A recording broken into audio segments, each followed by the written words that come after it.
అంటే ఇప్పుడు ఇక్కడ కూర్చున్న మనందరికీ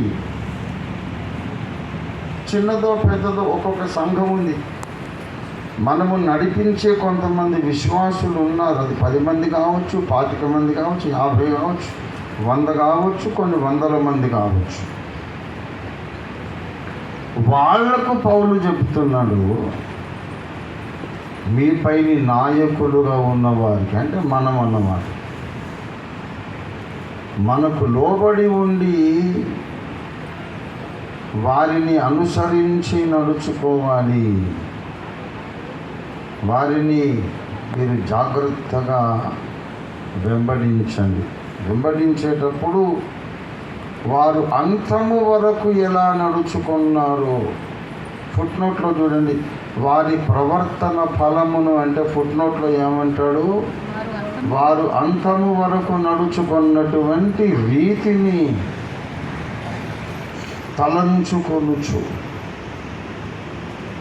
అంటే దానికి అర్థం ఏంటంటే, వాక్య పరిచర్య చేస్తున్న మనం, సంఘములను నడిపించి నాయకత్వ స్థానాల్లో ఉన్నటువంటి మనం అంతము తనుక నమ్మకముగా నడుచుకునే వారమై ఉండాలి.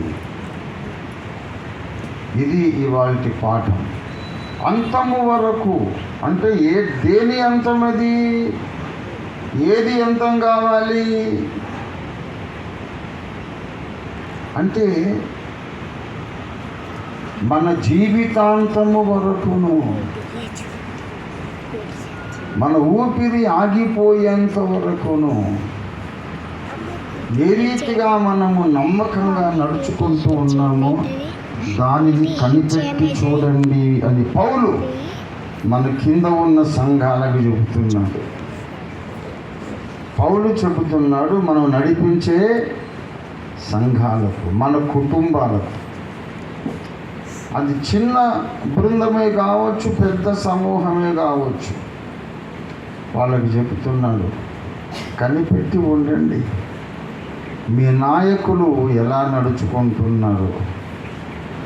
అంతము దనుక అంటే వాళ్ళ శక్తి మొత్తం అయిపోయేదాకా, వాళ్ళ ప్రాణమే వాళ్ళలో నుంచి వెళ్ళిపోయేదాకా, ఊపిరి ఆగిపోయేదాకా వారు ఎలా నడుచుకుంటున్నారు కనిపెట్టి చూసి అలాగే మీరు కూడా నడవండి.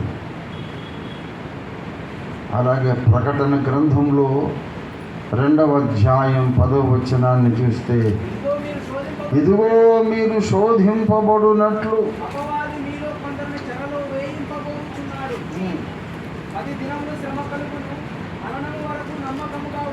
10 దినములు శ్రమ కలుగును, మరణము వరకు నమ్మకముగా ఉండుము. మరణము వరకు నమ్మకంగా ఉండుము అంటే అర్థం ఏంటంటే, కింద ప్రాణాపాయము వచ్చినను నమ్మకంగా ఉండుము అని కింద ఫుట్నోట్లో రాయబడింది. లేక